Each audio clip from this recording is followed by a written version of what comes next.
I was going from Colorado to LA, and he's mentioned, "Oh, hey, I have a podcast." And I was like, "Oh, that's cool. Well, I'll take a listen, see what's all about."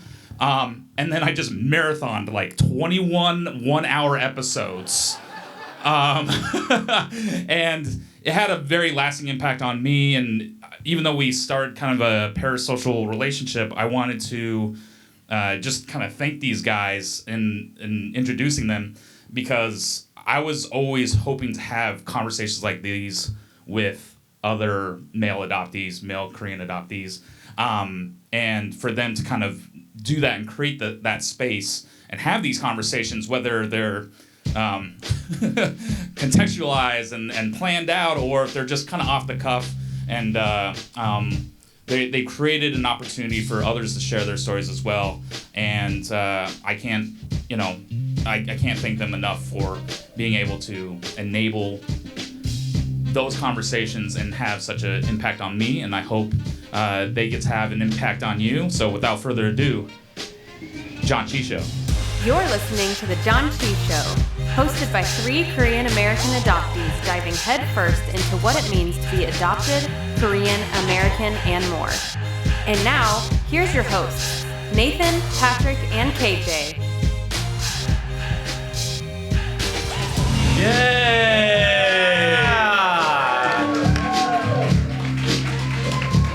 BioThe, what is up? What is up? Guys, this is incredible. Thank you so much for having us out here. For those of you who don't know, my name is KJ. This is Patrick. That's Nathan. We all use he, him pronouns. We are all from different parts of the U.S., which I found out many of you also are, which was surprising to me. I thought it was just like a West Coast thing. They're like, no, we like drive in from like Minneapolis. We flew in from D.C. I was like, what? This is wild. So just so we know before we get to ahead of ourselves, how many of you have heard the podcast before? Show of hands. Okay. Great. So a lot. Some listeners, some you have no idea what this is. So that's cool.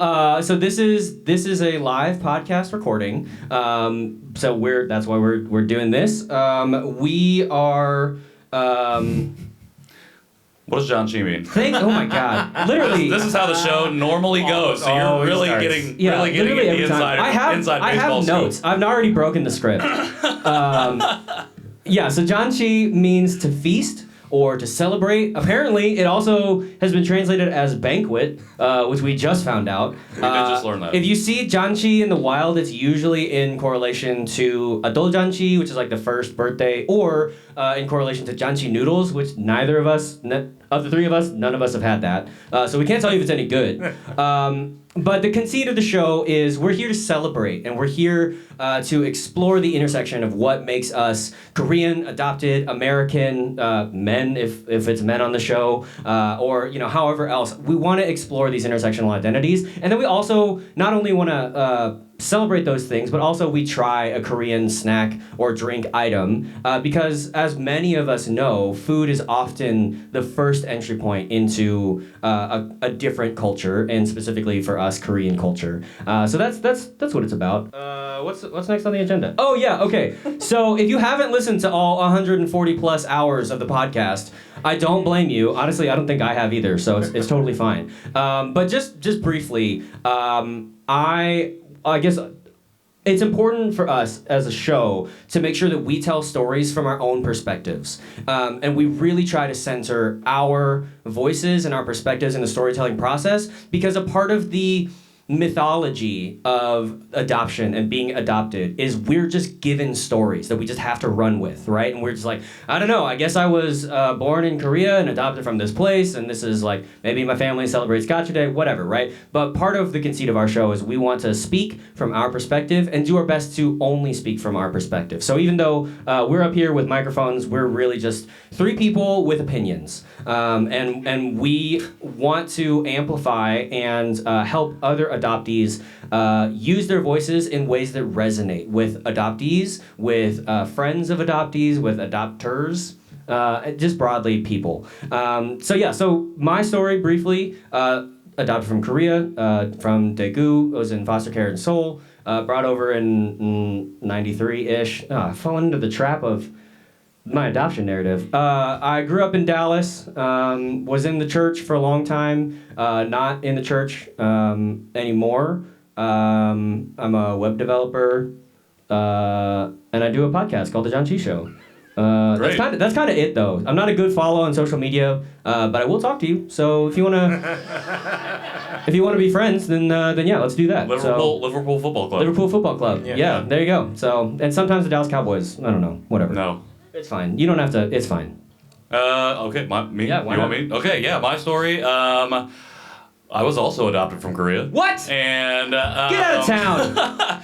I grew up in rural Indiana. I also have a younger sister who was adopted from Korea, non-biologically related. Went to school at Purdue University, dropped out of there real quick because I was hardcore rejecting my identity as an Asian person. There was way too many Asian people there. Lived in Indianapolis for a long time. Did a lot of moving around. Was in San Diego for a little bit. Was in Houston for a little bit. Was in Chicago for a little bit. Never stayed in one place too long. Never worked the same job for too long. Again, rejecting my identity, rejecting everything that seemed too difficult. That's all I knew about my life. And eventually found my way back to Indianapolis. And one day I was watching the movie Always Be My Maybe with my wife. And one of the scenes in that movie made me think about, made something click in my head. And I looked over at my wife and I said, how am I going to teach our kids to be Korean and navigate this world as Korean when I don't know what that means? And the very next day I found an Asian American podcast and the rest was history. I now host this show and I host another show and I talk a lot. So You're very active on He's a good follow on Instagram if you want that. So yeah, I'm okay. And you're married. Yeah, you said both of them. I said my wife. Oh, so yes. Okay. Good point. Still married. Still married. I am Nathan. I was also adopted from Korea. I know. Spoiler alert. That's run its course. I am. we're done with the joke, Nathan. I like dad jokes. I am a dad of 3. So if you've listened to the show, I have a lot of dad jokes. I live in Denver, Colorado. I was a photographer, still kind of am, but mainly I work on the podcast. I'm also part of CON. I'm the co-chair for next year's conference. Yeah, pretty much I was raised in Oklahoma. I was actually adopted through Dillon Agency, which is currently closing. I have a non-biological sister, and she was also adopted from Korea 3 years. She's 3 years older than me. Let's see. I have I don't know. I used to live here in LA actually, so I was here for like 20 years. Yeah, 20 years, and then just 3 years ago I moved to Colorado. So I know I know the area. I'm happy to be back, and yeah, I do want to mention one thing. Actually, now that I think about it, the one thing that's actually started my journey into the adoption space was way back when there was a little documentary called AKA Dan. And Dan Matthews, I got to go see it. And actually, when I was there, I remember meeting you, and that actually is what spawned my journey. I decided, because there was a photo of your family that looked exactly like my family. Like, it was just this church photo of 4 people, and I just remember that's my photo. And that really made me just, I don't know, it connected me to the community and to just wondering what if. And so that's when I started doing some more research. My wife told me, he's like, maybe you should start looking. And so I looked into my biological family, and I am in reunion. So I have 7, I'm the 7th youngest, so I have 6 siblings. And I still, contact with them today, although limited because of course the language is difficult. But I got a lot of reactions right there. You got to listen to episode 1 for the rest of that story. Yeah, just skip to the beginning for all of our stories. Yeah, for all of our full-length stories. Yeah, before we knew, it's a very structured show in the beginning. It's lost all sense of structure, as you're probably experiencing right now. So yeah, we tried really hard in the beginning, and you were like, you know what? No. Yeah, so we've been doing the show for 3 years now, over 100 or 141 episodes as of last Wednesday, and we're going to talk about the way that the show has changed, specifically the language and how the language that we've used and developed as adoptees has changed. Before we get into that, though, I think we should talk about the origin of the show. And I messed up the order. Yeah. I'm sorry. Yeah. Again, unstructured. We don't know what we're doing. But you told a very succinct version of our origin story earlier today, and I'm going to put you on the spot and ask you to tell that story again. Yeah, so the how and why of the podcast, when Patrick had his like moment of like, oh God, I'm Asian and I don't know what to do about that, and he searched Asian American podcasts. He found a podcast called Dear Asian Americans that I too had coincidentally stumbled upon, and so we both kind of applied to be on that, and the host Jerry was like, oh, here's 2 Korean adoptees, and actually I know Nathan, and so he's like, y'all wanna meet? You wanna like be friends? This is like deep quarantine era, so we were like, I mean, yeah, nothing else is going on, and so we met, and it was like, I mean, it was weird. It was really awkward. Imagine all the awkwardness of like a middle school dance, except you're 4 adult men. So that was cool. And then at the end of that, Jerry was like, y'all want to start a podcast?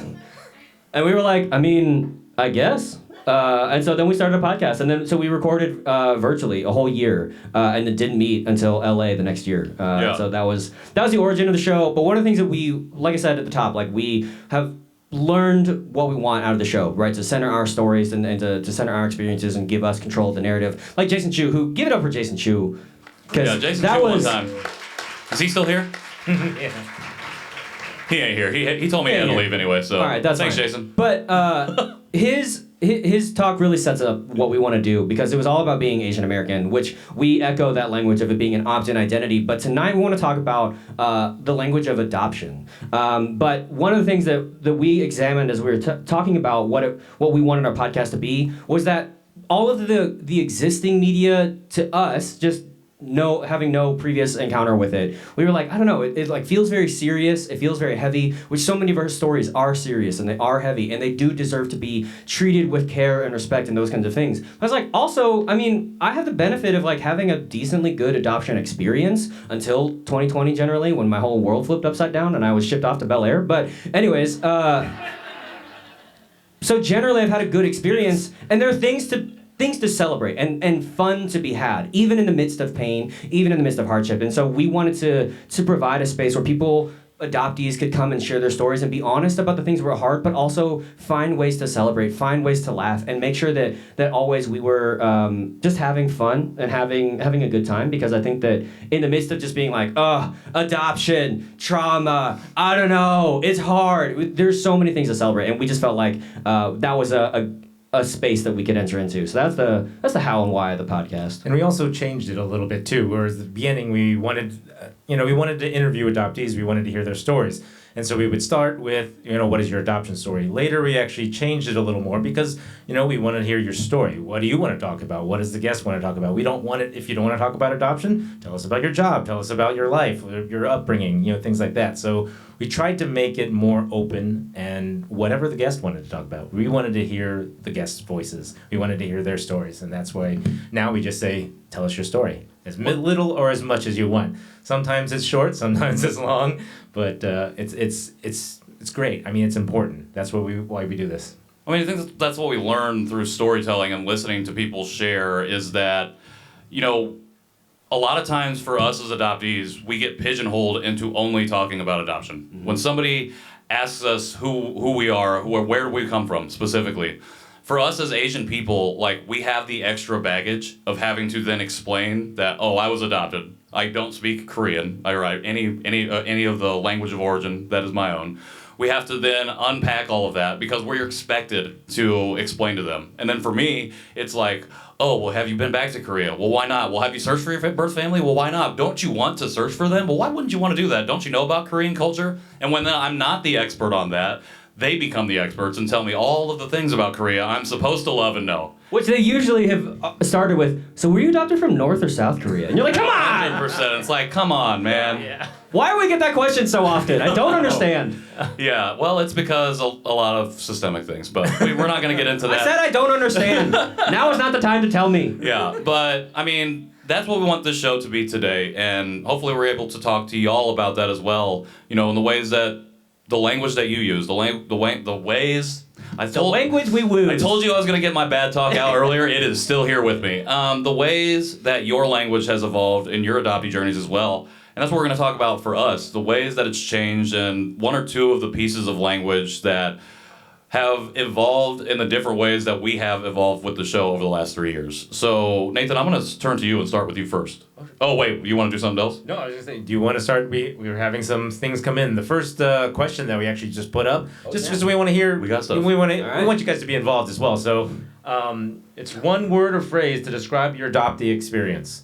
We just throw out some words. I just want to see what starts coming up here, and I'll start reading them off. For so far, we have duality, beautiful, complicated, loss. Oh, complicated is coming in a bunch. Con- The thing is getting big. confusion, Many upvotes. misunderstood, grief. Yeah, and I think it's so important. Like, one of the reasons that we picked this topic for tonight and why I'm so grateful that Jason talked about what he did was, as we talk about reclaiming our stories, as we're talking about pushing for representation, it's really hard to advocate for ourselves when we tell other people who might be allies, like, yeah, I just want to see the thing where I feel, and then, you know? And they're like, no, I don't understand your experience. And it's so difficult, I think, to advocate for yourself when you don't have the language to express what you're going through. You don't have the language to express the transracial aspect of many of our adoptions. You don't have the language to express, like, just the way that those things turn on a dime, and you just find yourself in no man's land where at 20 years ago or 30 years ago or 40 years ago you're like, no, I was so assured, or up until you were 20 years old, 30 years old, even 60 years old, you're like, I knew who I was, and then suddenly I don't know who I am anymore. And so that's what we really hope to explore tonight, is the language that helps us express ourselves to people who may not be fluent in being an adoptee. Okay, Nathan, I want to start with you because as I see these words coming in, I'm just like really, really intrigued about all of the different ways that we think about our experiences. And our experiences are so different, even though we all share this common foundational element of being adopted, of adoption. They are also different, and there are things that combine us. We all have similarities that we have experienced. So Nathan, talk about the language that you have developed and how that's changed for you, because I think yours is very much in line with all of these different things that are popping up on the screen. Yeah, and thank you so much for everyone who's submitting some words here. I mean, this is, I'll go over a few of these here in a second, but I mean, this is something that the show has taught me, that after 141 episodes, I'm still learning. Every day I am still learning. Every episode when we talk with each other, every guest that we talk to, the events that I go to, I'm always learning something. And it still amazes me that after all the interviews that we've had too, that you see similarities, you see things that have like similar points, but then there's something that's different, something unique, something special. And really love that. One of our recent guests, Nicole Bury, actually, when she was talking, she made some comments, and one of the things that she taught me was that I used to apologize for being adopted. And I hated that. After I learned that, I was like, why would I do that? And even my wife has said, I've said that about you too sometimes. I used to say, I'm Korean, but I'm adopted. And I use that word, that but. And I need to change that. And so from then on, I'm changing it. I'm Korean and I'm adopted. I'm more proud of it now from just the stories that I've heard, from the people that I've met, and just, that's what really makes it special, is learning still, to this day, and also just growing and not being ashamed of it. So. Thank you for sharing that. Hell yeah. I can see you getting a little emotional right there. I appreciate that. What are you looking at? What? Kemp, what are you talking about over there? He looked at my... Your memory card's full. Yeah, it's fine. Come on, camera. I figured that would happen too sooner or later. It was just for... Anyway, it's fine. We don't do video content That's anyway. never Do in not watch our person. YouTube. Yeah. But please subscribe to our YouTube. It's all B-roll. Please like and subscribe on the videos you'll never watch. Something, I appreciate you share that. Something you just said is just stuck in my mind. You talked about being proud of this experience of yours. But I think the word pride is very interesting, and I think my relationship with that word and adoption and that entanglement has evolved for me over this 3 years. Because I don't think that I was ever proud of being adopted or of my adoption story, but I was always really contented with it. And I was always proud. I don't know if I was ever proud of anything in my life because I was so deeply in rejection of who I was. I always thought I was white, essentially. I feel like I've had that conversation with a few people here in the group today. And it was really, really difficult to come out of that. Even as I was escaping my super conservative small town and finding myself aligning and resonating with a lot more liberal values and viewpoints, finding myself feeling like I wanted to be an ally and advocate for LGBTQ community or the black community, especially as Black Lives Matter started to really pick up steam. But I never found myself resonating or even wanting to consider or be comfortable with being Asian and connecting with the Asian community. I was never proud of being Asian. It was uncomfortable. It made me feel sick, to be honest, to be that, because when I looked in the mirror, I hated the person that I saw in the mirror.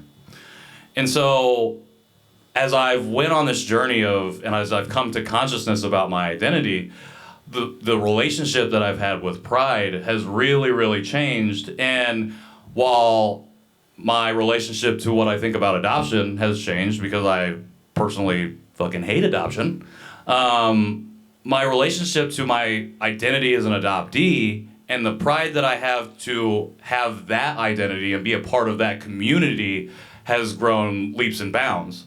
Because as I have met y'all and built community with the people in this room, a lot of folks who I've finally got to meet in person at Con this year and in Korea at ICA this year. Shout out to everybody that was able to attend those things.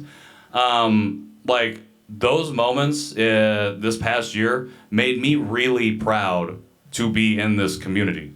And while the circumstances that brought us here and put us in the situations that we're in really suck, and there are a lot of issues that we have to resolve regarding those things, there, like KJ said, there are things that we can celebrate because we can celebrate the individuals that make up our community. And while we do a lot of amazing things, the people that run this organization, aka SF, are amazing individuals who can do something like this to bring this type of people together to put this event on. Like, we should be celebrating that. And it's not because we're here to just bond over trauma either. It's because, damn, we can look around the room and see all these beautiful faces, all these beautiful people, and be like, I'm proud to be a part of this community.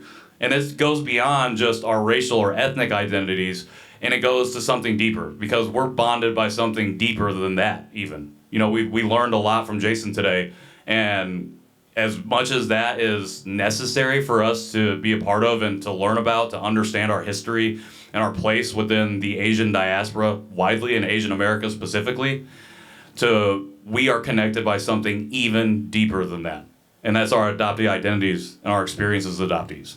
So I don't know, you just made me think of that when you were talking about that, so thank you. Yeah, I second that. Yeah. Hey, Patrick, you said something while you were talking about your reaction to being proud of being an adoptee. You said coming to consciousness, which is a language that we've developed, that you've developed on the show, but probably many who have not listened to, again, an obscene amount of hours of the podcast probably over 1 million. Aren't verifiably not, but maybe over 1 million hours. They probably aren't familiar with that. So can you explain what you mean by coming to consciousness? Sure. So I use the term coming to consciousness to talk about this experience of moving out of the fog.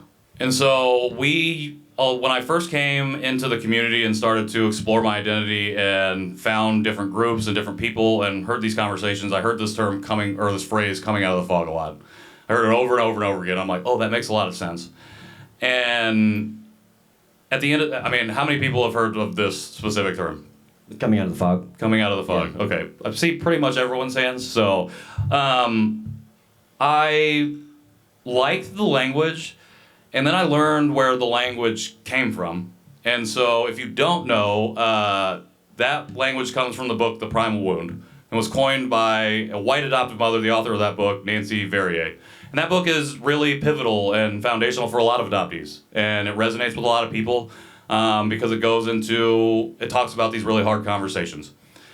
However, when I found out that was who wrote it and the person who wrote it, and I have nothing against Nancy at all, I was like, that didn't sit right with me because it's not our language. We didn't create that. And I wanted to figure out how do we create our own language to describe this experience.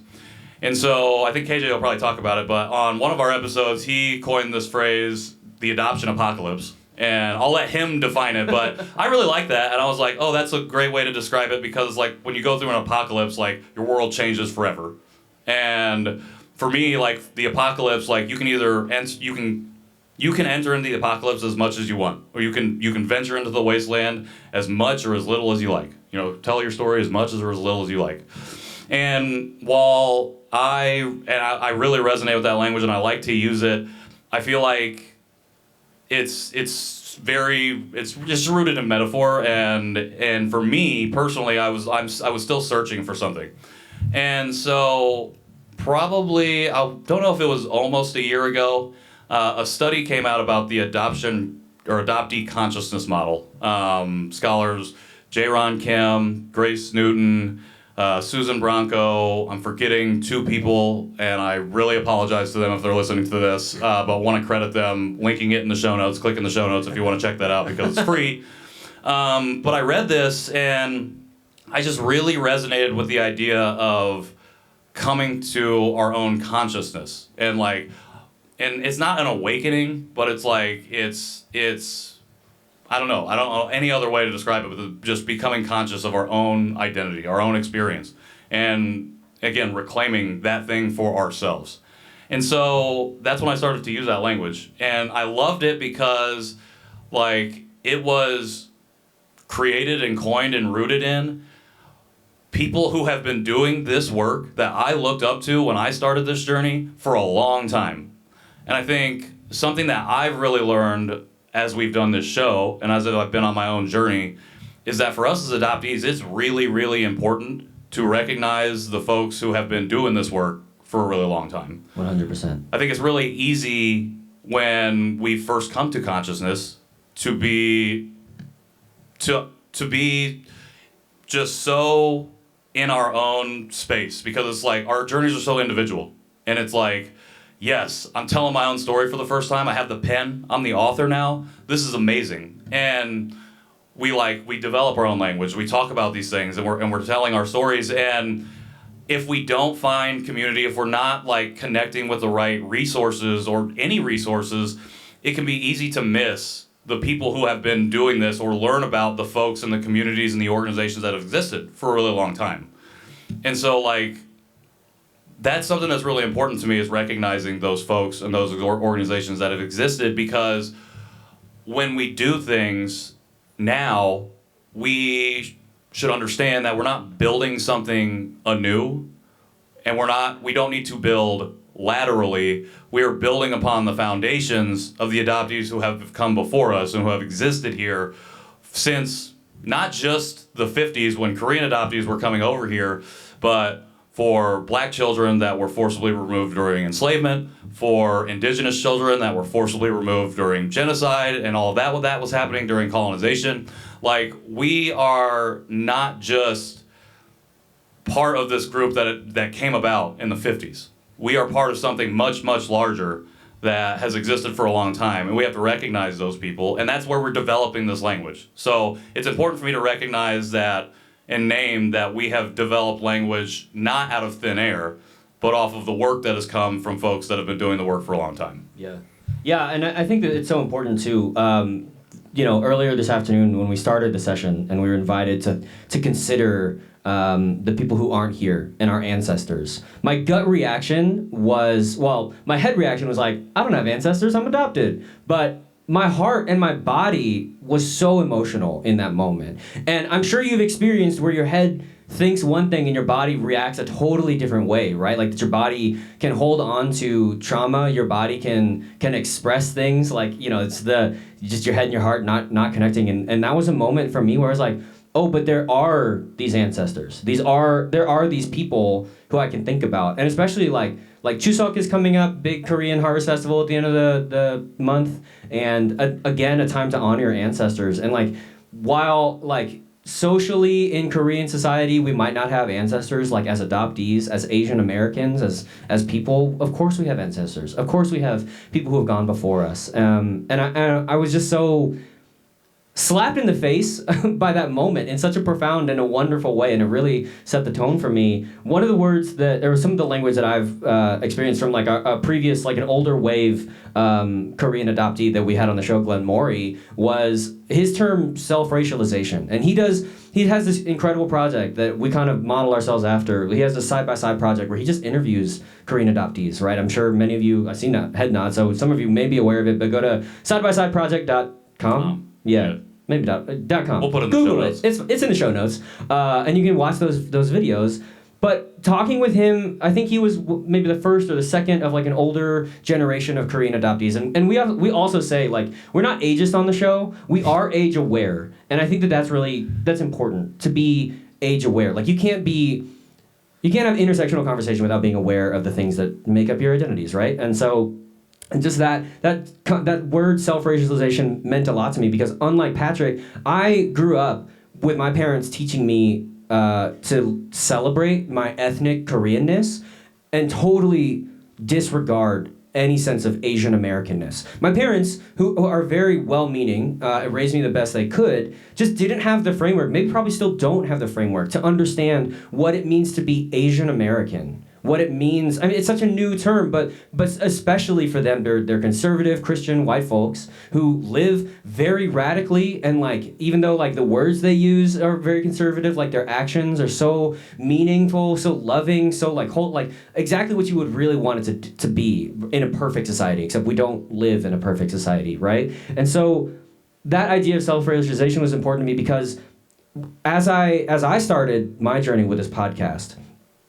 That's exactly what I felt. I knew what it was like to be Korean. I knew what it was like to celebrate my own Koreanness. And I had no idea what it meant to be Asian American and what it meant to live in that space. And I've heard just in the chatter and in the conversation we've had, like usually it's the moment that you leave for college or the moment that you escape the protective shroud of your adoptive parents and you have to stand on your own 2 feet, that you're like, oh, people don't see me as just so-and-so's child. People see me as an Asian person.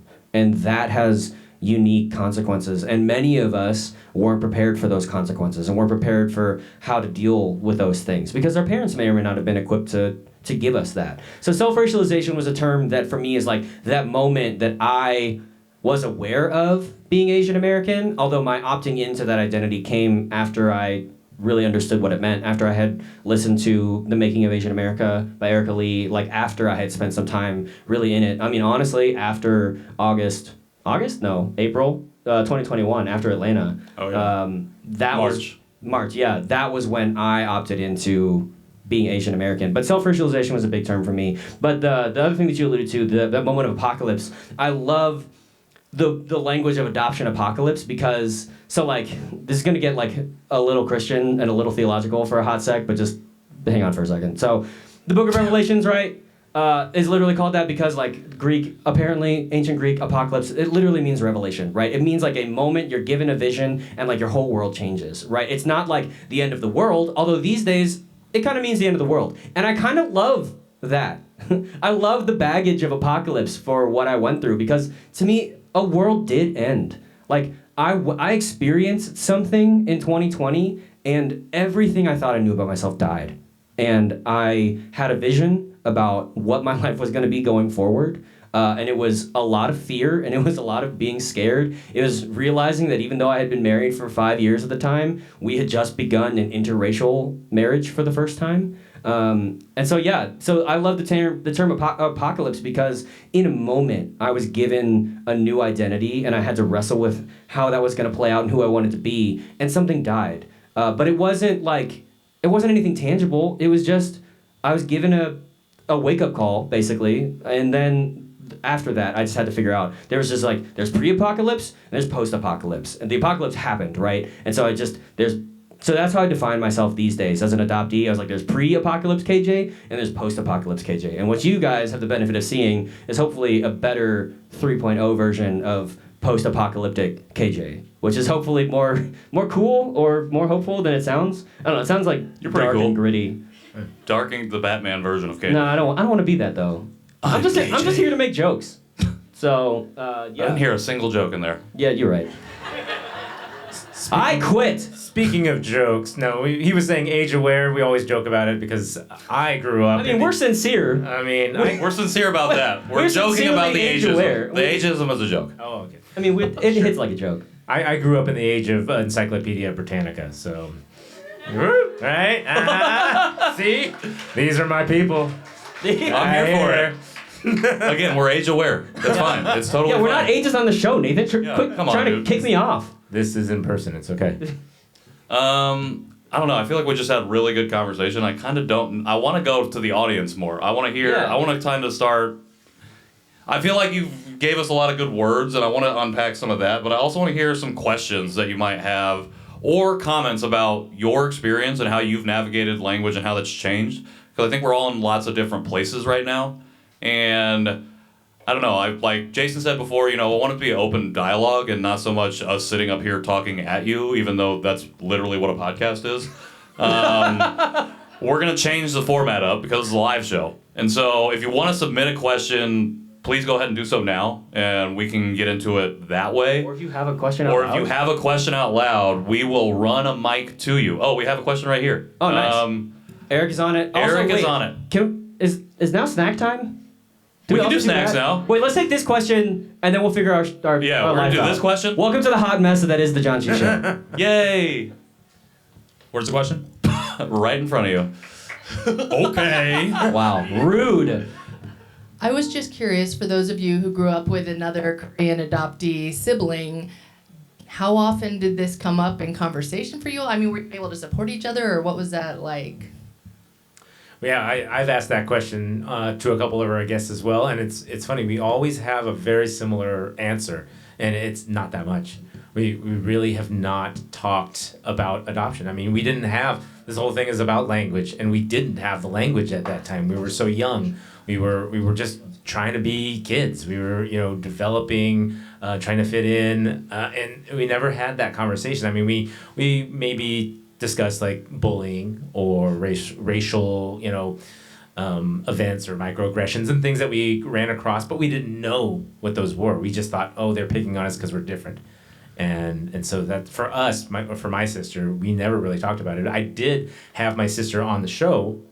She was in, I think she's somewhere in the episode 40s or something. I can't remember her name. I should remember which episode number. But her Amy Sherman is her name, so you can look it up. But she said a few things that I was not aware of during this interview. And this is after 40 plus years of being, brother and sister. And all of a sudden we're in this interview, and she said a few things that really surprised me. And so sometimes maybe it just takes a podcast, or it takes a moment to discuss it with your sibling. And it was, yeah. Also, I've heard growing up helps because being a teenager is hard, middle school is hard, life is hard. So yeah, maybe once you get past all of that, you're like, hey, so what about this adoption thing?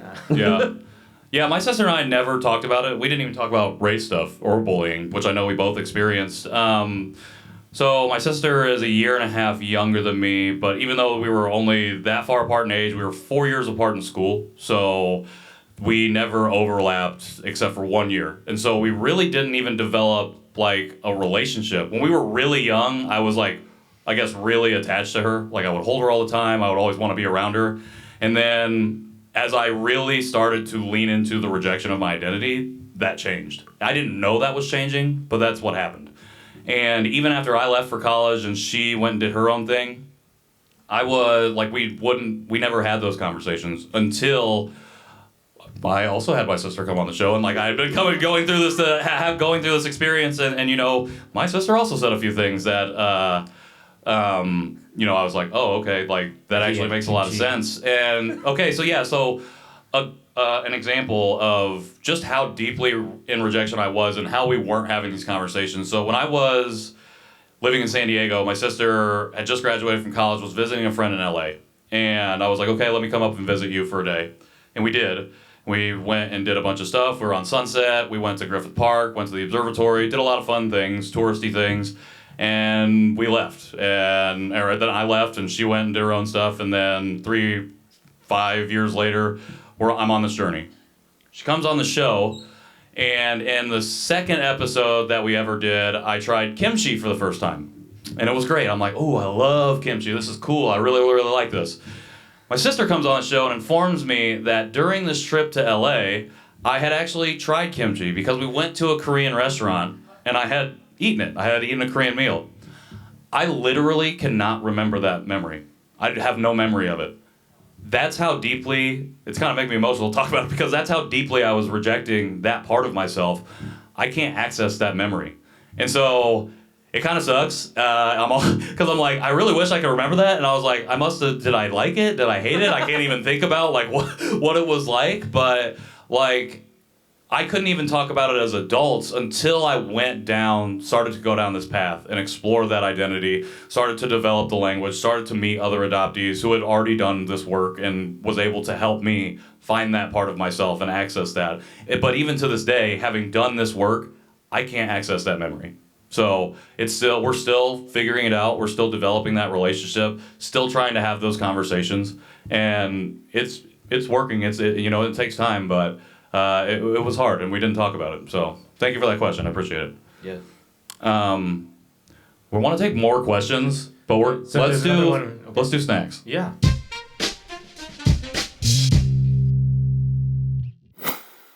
All right, we have a question that came in. Okay, what's the question? Do you think you would ever add a female co-host? Hey! Okay, so I'm gonna start answering this question, and then we'll get to you. We just had like 6 volunteers all of a sudden raise their hand. It's like, whoa, okay, we got a Janchi Hunger Games. Okay. So in our awkward first meetings, when we were starting to develop the show, one of the first things that we talked about was, do we really want 3 straight cis dudes talking about this? Like, isn't there enough straight dudes talking about stuff? And yes, you're right. You're I'm so over right. it. Amen to all of that. I will say this. So, and this is okay. I'm not even going to try and justify it. We were very privileged to have J-Ron Kim on the show, Joy Lieberthal Rowe on the show, and they both told us, unprompted at the end, that they appreciated us doing the show as 3 male hosts because in this space there is not that much of that. And so one of the reasons that we do the show this way and what we hope to do as this is to model for specifically folks who share our identities what it's like to be able to share and tell in stories and to do that. And it doesn't mean that we would not welcome other people and other identities to come on the show and to be guest hosts. We've actually had guest hosts on the show. Yeah. Now that I'm remembering, because we've done 140 episodes and I forget that we do that sometimes. It's casual. But that's the affirmation for me specifically that it's like, okay, this is one of the reasons that, maybe not okay, but one of the reasons that we do the show the way that we do it is because the folks that have been doing the work have not given us a pass, but have said that this is something that our community needs. And so we operate in that way because the community needs it. I don't know, what do you all think about that? What do you think? Like me and Nathan? What do you think about it? What do you think about it? Nathan, do you have thoughts? No. Honestly, everything you said. Excellent podcasting. I got nothing. Okay, great. Thanks, Nathan. No, I mean, again, like, deeply aware of, like, that cis-het energy we're bringing to the show. Yeah. And I think to your point, like, we did have some people be like, oh, it's really unique to hear 3 male adoptee voices talking about this. There are other podcasts who have female hosts on the show, and again, I think in the interest of like, let's not build against, let's build with, is like we're trying to fit in a space where we felt like maybe our community at large would benefit from having a slightly different take on things. Not that anyone needs more straight male energy in their life, but like I just think that it's a unique thing because like even in my own learning and unlearning, I hope that I can be a model for like a well-meaning white dude. I don't know, to be what does it look like to enter into a conversation with emotional intelligence, with active listening, to learn about an identity that they don't have, to learn about like to have all those things because I like to think I'm good at listening. I like to think I'm good at asking questions, and I hope that by doing the podcast I can model for maybe the part of the world that needs the most help. I don't know. Don't quote me. How arrogant of you. about like, well, how can we enter into these conversations and amplify and actually set aside our own egos and whatever and amplify other voices and enter into those conversations with grace, with humility, to help uplift and help learn and help, I don't know, just be a good ally to so many other people who need to be listened to way more than we do. So, but thank you for listening. Please continue to listen. And thank you for continuing to send in some questions here. But remember, Now if you that would your like mouths are to, full of snacks. if you would, if you would like to verbally ask us a question, feel free. We do have the we got a microphone question there as over well, here. and we will also get to these Microphone ones that have stage, been right? written. What do your adoptive parents think about this show? Ooh, good question. I think briefly, I have no idea if my parents still listen, or if my mom still listens. Honestly, when I started the show, she listened because we started the show, and she was like, "Oh, you're doing a thing." And I lived in Springfield at the time, and she was still in Dallas. And then I went back for Christmas, and we had a long conversation, and basically she was like, I don't think our politics align anymore. And I was like, that's fair. And then we had a further conversation around how I was trying to use my disability as a parallel for my adoptee identity and what I was going through. I don't know that it came off super well, because honestly I'm still kind of wrestling through what this whole adoptee and Asian American identity means for my disability identity. So it's a weird whatever. But the short answer is I don't think they listen anymore, and I think they're just like, he's doing a thing, cool. So, and they're generally supportive of like this, even if they don't agree, even if they don't, whatever, they're like, bully for you. So that's where my parents are at. I don't know if my dad, I don't know. Yeah, my parents, they don't listen to every episode. They occasionally jump into an episode if it's something that I tell them, hey, this is a good episode, you should listen to it. But my sister was on this episode. Yeah, my sister was on this one. You might want to listen to it.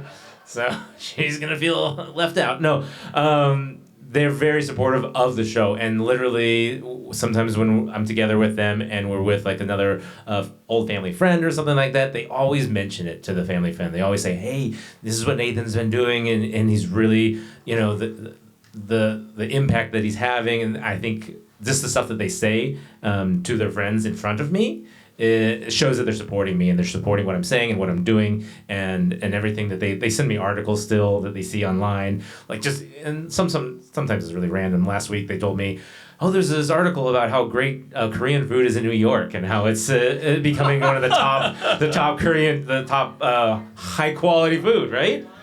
Yeah, and so they tell me about those kinds of things, and it's but they're listening. I know, every once in a while. So Always comes back to food with you. always comes back to food. Always back to food with this one. I don't know if my dad listens to the show. My mom has listened to every episode.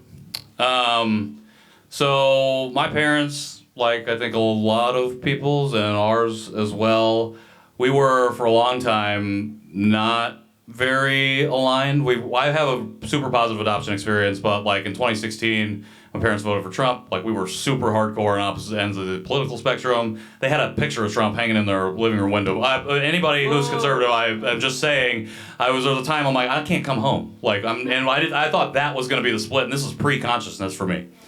So after I came to consciousness and I started the show, I told them, this is what I'm doing, and we weren't really having conversations. After Atlanta happened, we recorded an episode where I was very upset, and I just basically went on a 30-minute rant, and these two sat and listened to me. I mean, it's a good one, though. You should listen. And the rant, the crux of the rant was my white family and all of the white community that I'd always had, my friends and everything.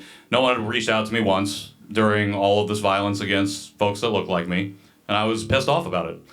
About 5 days later, my mom texted me when I was at work, and she said two things. She said, I am sorry that we raised you in a colorblind household. And she goes, I also want you to know that I understand now that I'll never understand what it's like to not be white. And that was the first moment that we really started to heal our relationship.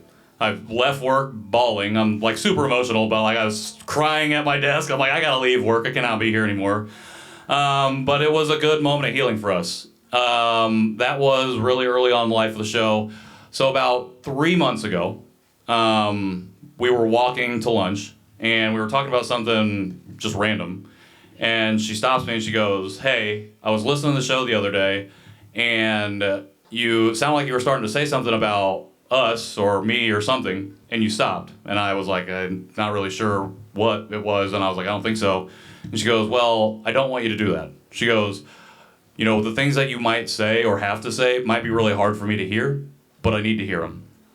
And so, like, that was really powerful for me because I'm like, okay, this is like proof positive that she's like learning and growing too. And it's also an affirmation that she's also going on this journey of her own. And this is a journey that I don't understand, you know, and that I also have to be empathetic to, because I've also, through the show, learned a lot about adoptive families that don't go on these journeys, that don't learn, you know, and I have to recognize the privilege that I carry, that at least my adoptive mom is willing to take these steps and is trying. You know, even if we have hard conversations, even if it's difficult, she's trying to do it. And I have only the show to thank for that. Because without the show, I don't know if any of this is happening. So all of that to say, she does listen to every episode. And my dad is a completely different story. We have a good relationship, but I don't know if that internal work is being done. And I can't say. We haven't had that kind of conversation. My mom has also apologized to me as well. And one of the things that when we started the show, that was never my intention, was to make my parents feel guilty. And it was something that I wanted to discuss with them before I started it, as like, these are my feelings. We're talking, you know, to other guests, we're getting their stories and their voices. But at no point I wanted them to feel bad about the things that I was saying, because I wasn't directing, I wasn't directing stuff directly at them. That was good, right?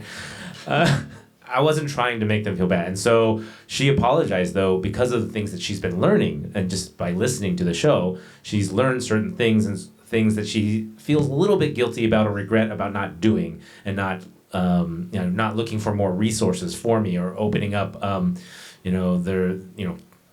options to go to a camp or something like that she's heard other adoptees have gone to, and things like that. And I told her that it was a different time. It was the systematic, broken systematic, learning that they gave you. They didn't give you much information. They didn't give you follow-ups. And so you did the best you could with what you were given. And so I try to make my parents feel that they have done the best job that they have done. Pretty much it. Yeah. Do we have any submitted questions? Yeah. So, well, this one, I guess one would be for me as well. Nice. Oh, pick your own questions. Wow. Talk more, Nathan. When did you introduce your adoption to your children, and what types of conversations have you had? Have you developed with them? How many kids do you have? That's a good question. How old are they? I have 3 kids, 3, 5, and 7. So they're all little and crazy, running around. They're great though. So my 7-year-old is probably the only one who really understands more about what adoption is, and they know. I mean, they know my parents, and so they ask, why does Nana and Papa not look like? Or why do you not look like Nana and Papa, and things like that? And they ask a lot of questions. They know that I go to events like this and con, and so they ask, where are you going? The fact that I'm recording every week for the show. So I've told him as much as I can about it and about what adoption is. And it really wasn't until last week he did say something to my wife, actually, that when she told me this, it really hit me in the heart a little bit. But we were talking about, me going off to LA and why I was adopted is essentially was his question. And so she went into, which I know the narrative because I have met my biological siblings, and they were telling me that it was a financial decision at the time. And so we were talking to, she was telling that to my son, and he said, a financial thing. So he was adopted because the family couldn't, afford to keep me. And he just started getting sad, and he goes, does that mean I could someday be adopted?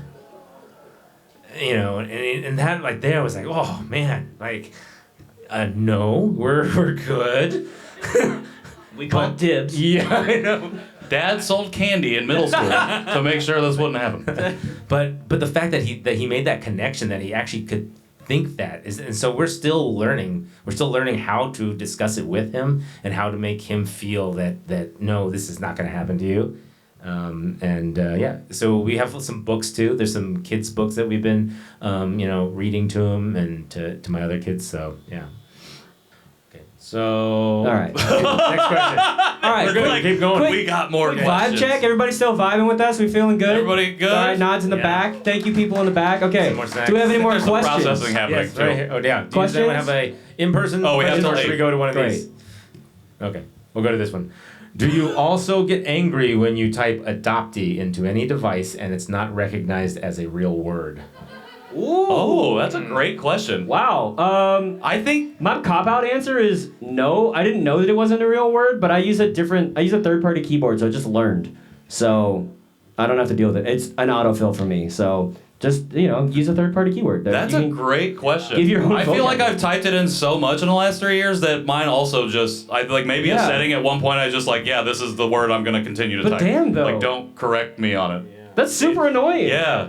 Because everybody who all has that experience with typing that word in. You just get auto-corrected immediately? Autocorrect. Okay. Oh, all right. okay. All right. It happens. All right. Wow. Ugh. That would also make me very angry if that. I honestly haven't thought about it. Now I'm gonna be thinking about it when I go. Now to I'm my phone. angry. I'm about to Hulk out. Next time that happens, I'm throwing my phone. Here we go. Cool. Before I accepted myself, I feel I used to use my adoption and racism to self-sabotage by using it as an excuse to push others away or to blame everything on adoption. Do you feel similar? So for me, I don't think I did that because I have a visible physical disability, and so most of the jokes that I was making was about like, my hand. I don't know. It was like usually about that funny, but delivered better. I don't know. So for me, I think that was always because I have my hand the way it is, and my parents. But that was a special needs adoption, I guess. That was a more top of mind consideration, and so all of the resilience that my parents taught me went into be resilient with your disability. Don't let anything hold you back. If you want to play piano or you want to play guitar, you want to play any sport, we'll find whatever, you can do anything. The world is yours. And I'm forever grateful for that level of resilience. It has been on me to translate that to other aspects of my life, not just related to disability. But so I think that I had the buffer of you have this more physical thing that we can see and we understand that I could fall back on, and usually that was that was maybe the lower hanging fruit. I always feel like bullies always go for the lowest hanging fruit, so maybe that was the lower hanging fruit of your hand is weird. And I usually just preempted that with yeah, my hand is weird. Sup? So yeah. So no is my answer, but also cop out. Yeah, I feel like I was always, just contented in my adoption story. I never thought about it, so I never used that as self-sabotage. Racism, again, it's an interesting one because I so deeply rejected my identity. I just saw myself as white. I was definitely being very self-racist. I had a lot of internalized racism, and I don't know if I was using it as self-sabotage, but I was just making all those jokes first, and it wasn't self-sabotage. It was survival. So it was I think I just unconsciously recognized really early that this was the only way. In first grade when I went to school and a kid ran up to me and goes, "Can you see?" and pulled his eyes back at me. And I think I just realized in that moment that I had to either make those jokes myself or continue to have them made at me. And so I just really leaned into it and I don't know, it just felt like survival, I guess. And then at a certain point, it went from survival to just this is who I am. And I hated myself, but I didn't feel like I was sabotaging myself. So maybe that is self-sabotage in a way. Is internalizing racism so much that you just reject all these pieces of yourself. And I guess that is actually, okay, that is literally the definition of self-sabotage. I love that your answer is... We're processing right now, people. I'm processing right now. Your answer is no. Literally... Wait, I just figured out the definition. Yes. Okay, yeah. Okay. Revising my answer, yes, I totally self-sabotaged with racism. That was the reason I rejected my identity, was because I had to. I felt like I had to in order to make it. And again, we talk about language, I didn't have the language to articulate to anyone what I was going through. And when I would go to adults and be like, this person said this to me, they would say, well, they didn't mean it that way, or you're being overly sensitive, or you just need to get over it. And so oh, okay, well, I guess I'm the problem, so I'll just get over it. So yes, self-sabotage. I did the same. I always made jokes to defend myself or try to cope with whatever racism was being directed at me. So it was always just let me make the joke myself, and I did. I feel bad that I learned like Asian jokes, and that I told them as a kid, and it's just one of those things that I don't know. I was trying to survive. I was trying to fit in, and it's one of the parts of when you think about your past, you go, gosh, I wish I had more language. I wish I had more awareness, and the only thing you can do is move on and learn. So. Good question. Yeah. Thank you. Thanks for helping me process. Do we have an? Yeah, he just learned something tonight. Question over We here. have a question over here. So this is actually a follow-up, so thank you. So some of these behaviors that we do that are harmful to our own selves, is it self-sabotage if we're put in a place of survival? Ooh, great follow-up. I mean, I just processed and said it was, so now you're making me process and question that piece of myself that I just figured out. I mean, I feel like, yes, it's self-sabotage, but, like, it's maybe justified, maybe it's forgivable, maybe it's, but, like, I don't know. I mean, if you were... I really don't have any... Maybe I do. Maybe I'm about to find out I have a ton of experience with this, but I don't think I have a ton of experience with this. So, I guess in a very physical, like, sense, like, if I had to do something to myself to stay alive, then I'd be like, yeah, it wouldn't be great if I had to, like, punch myself in the leg every day to feel like, oh yeah, I just have to do it, otherwise something bad is gonna happen, right? But like, so like, yeah, I would define that as like self-sabotage, self-harm, but like, I guess you just have to. But it doesn't. I would still classify it like that, but it makes it more understandable. There's a lot more grace, I think, if you realize that there is a systemic reason that you have to do that like we don't it shouldn't be like it's 2023, like no one should be fighting for survival, right? The world doesn't need to be the way that it is, but it is the way that it is. And so like, I mean, you do what you do to survive, but I think like the other part of it too is like, all right, so am I on the other side of it? Can I talk about it? Can I share so that maybe someone down the line, like I can become the ancestor that helped some young person not have to deal with that anymore, not have to deal with that in the first place. Yeah, I think that's pretty good. I was gonna say, yeah, I think self-sabotage.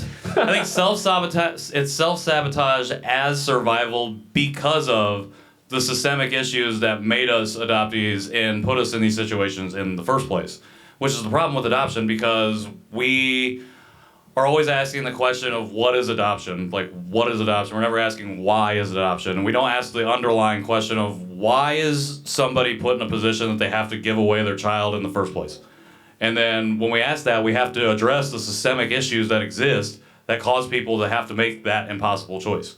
And so, like, that leads us to have to self-sabotage in order to survive because of all of that underlying context. So yeah, I think it's both and. Also, we're not experts, and I'm very dumb. So, take that for what you will. Yeah. You clearly saw me be dumb up here. So thank you for that follow-up question. Yeah. So this is a good question. We've had this on the show before. So I have a sibling who was adopted as well, and he's very early in his journey, exploring, apprehensive about his ethnic identity. What has helped you become more comfortable exploring your identity? For me, you know what? Actually, when I listened to Jason talk, and he was talking about Asian American be an opt-in identity, which is a thing that I have believed now for a couple of years and have tried to live out, I put together, like, this is my first time sitting in a room of adoptees where it's not just like a Janchi live show. Like, you're the biggest crowd I've ever been in, which is really powerful and really cool. And I realized, listening to him talk about Asian American being an opt-in identity and the imposter syndrome that so many of us have felt, and be like, oh, I'm not Asian enough, I'm not Korean or Chinese or whatever enough, I'm not, right, because of the fact of our adoption or other things. And I realized that, like, in some ways, systemically, understandably, maybe this is the self-sabotage, like, we are our own gatekeepers. Like, we just have to accept ourselves as Asian American. And then, I mean, it's unfortunate, but such is life, that we then also have to do the emotional labor to help the broader Asian American community remember that we out here, we trying to live, we're just as Asian as you, get over it. In some ways, maybe we're more Asian than you if you want to really get down to it. Like, I did the DNA test, what's up? But that, like, the point is, I think that there are a lot of things in our brains, right? Just a lot of blocks. And one of the reasons I think that we do the food on the show, one of the reasons that we, like, for a while we just went through a book called the Korean Culture Dictionary, was we were just trying to figure out, like, do we explore things? Do we eat things? Do we listen to things that make us feel whatever? But I think at the heart of it, it can be deeply personal. You just have to figure out, like, what's the padlock on the door to my accepting myself? And that's going to look so different for so many people. And there's lots of avenues. It could be food, it could be language, it could be friends or dating relationships, whatever it is, right? And I think that that's an ongoing journey just to be ultimately a better human. But I think in terms of accepting yourself as an identity, sometimes you just got to go for it and, like, literally fake it till you make it if you feel that you're in safe spaces often enough to do that. Like, even for adoptees in an Asian American space, in an adopted Asian American space, you might be like, I don't know, there's like a lot of Asian faces, and I don't know how I feel about being, all that kind of stuff. But like this, I mean, for adoptees is often, I've heard, like, the safest space to, like, try out being Asian American and, like, feel good about it, like we do this kind of code switch. We're like, oh, this is nice. Everybody gets me. Wow. And I think, but being in those spaces, you gotta be brave. And you gotta just take that confidence, that acceptance, that love that you feel from the communities, from the safe spaces, and just kind of go for it. And I think that those are, I mean, for me, that's how I've gotten comfortable with lots of different identities. And I've learned to be okay with being wrong sometimes, and be like, all right, I was wrong. I'm gonna learn from it, get back on the horse, and try again. I don't have anything to add to that. That was beautiful. Yeah. Actually, we're coming up on time, so if you have some other questions. Last question? Yeah. Similar to that question is just what parts of Korean culture have you grown to identify with? I mean, Han. for us. Deeply, the feeling of Han, and I guess we just talked about this, like, there was an episode of K-Pod where they talked about, Oh, we talked about this off air. From Korean American Story, I believe, puts out this. Anyways, there's a K-Pod. There's a Korean American podcast that came out about language, and they talked about Han being sometimes maybe overused in the wrong way to identify too much with Korean culture, and I think we've there's talked a about Korean it a lot. barbecue actually in Burbank named Han. Oh, we made the joke that you go and you cry over the barbecue. That's how you get that umami flavor. Your feeling. Yeah. Yeah, it's good. I've heard it's good. I've not obviously tried it. But I mean, for me, like, I find even now I'm having a lot of trouble really connecting with culture, with Korean anything. Like, I can't learn the language. I've learned scientifically that it's really almost impossible for me to learn it anyways, which is fine. Hangul, which I should be able to learn to do, has been extremely difficult for me as well. And as much as we've been exploring culture, literally did a book called the Korean Culture Dictionary for multiple months, I feel like being able to retain that has been really difficult for me as well. I don't know what the block is. Maybe it's just laziness, but I doubt it. But at the end of the day, like, it's been really difficult for me. The one thing that I feel like I've always felt very connected, and it's what made me feel very Korean, is Han. And the reason for that is because the best definition I've ever heard for the feeling for Han, which is the Korean concept of feeling very deeply, I guess, is how I'm going to describe it. Like, you feel very deeply, like a lot of anger, like, deep emotion. Yeah, anger, loss, grief, sadness. So, yeah, it's like that. And I've always been a very emotional person, like, maybe not emotionally intelligent, but experience a lot of emotion. And the best definition I ever heard for Han was by a professor named Michael Shin, and he defined Han as a loss of identity, because the country of Korea is literally split in two. It's been divided, it's been conquered, and it's been like that for a really long time. And we've grown up, all of us here, and all of our ancestors have grown up with and experienced that intergenerational trauma. That loss, the country we come from is at a loss of identity right now, has lost their identity. So why would we not all have that same loss of identity? So that's the biggest part of me, or the biggest part of the culture that I've connected with, because that's how I felt my entire life. Is I rejected, not only did I reject it, I felt like I lost that piece of me. So, not to be sad about it, but that's what it's been we're here for. Is it? We're here for your story. Okay. Our stories. I don't know. I'll just say one thing. I'll change that question a little bit for me. It's the Korean culture. I'm going to say the Korean adoptee culture, because the thing that I identify with most is the community. the community, seeing everyone here, the con community, the adopted community in my hometown, that for me is what I've been identifying with and really attaching with, because it brings me just closer to that community that I feel that I'm definitely a part of, and that gives me a lot of meaning and love. So Love you, bro. Yeah. I think for me, so like I said, I was raised to celebrate my ethnic Koreanness, so that was like not necessarily hard for me, but I definitely felt that sense of imposter syndrome in terms of like being in a room of Koreans or Korean Americans, whatever. Honestly, like coming out to LA, like if I'm in certain crowds, maybe I don't feel great about myself. I don't know. But like, can we just speak Spanish? That's easier for me. We get that. If we're gonna speak a different language. But I think the big turning point for me in terms of like accepting myself as not even like Korean enough, just like as my current iteration of Korean American is I am not that different from a third or fourth generation Korean American. And I was like, oh, well, I mean, I guess like how we got here is different, but at the end of the day, I might as well I just skipped a couple generations. I'm ahead of you. It's fine. You know? And I think that just made me cool with not knowing again. That made me cool with like I can learn things and try to connect and whatever, but like at the end of the day, I'm not gonna know everything, but I'm okay with that because like ultimately like we talked about, like there's 170 plus years of Asian American history, and Koreans are often at the center of that. And so you're just like, all right, well, I'm just a long-term Korean American, and maybe that means I'm a little bit distantly removed from the peninsula, but that's kind of what it means to be American too, right? Is just to be like, I guess you could trace your family roots back to Germany, but like how German are you really, you know? And it's like, it's fine. At the end of the day, this is my expression of being American and my expression of being Korean, and everybody's just gonna be okay with that because I'm okay with it. So get over it. So yeah. Nice. Just end with a get over it. Look do you at want you. to do plugs and stuff? Where can people find us? Should we do plugs? Yeah. I guess. You want me to do it? You don't have a big Yeah, screen Okay. over here. All right. Well, if you've enjoyed this, you can follow us and learn more about us on all the social media platforms at Janchi Show. If you want to reach out to us directly, you can do so on via email, janchishow@gmail.com. We also love voicemails, and we have a voicemail inbox that you can leave us a voicemail at so we can play it on the show. It's really, really fun. We've done it like 3 times, so we want to do it a lot more. We have one we keep not getting to.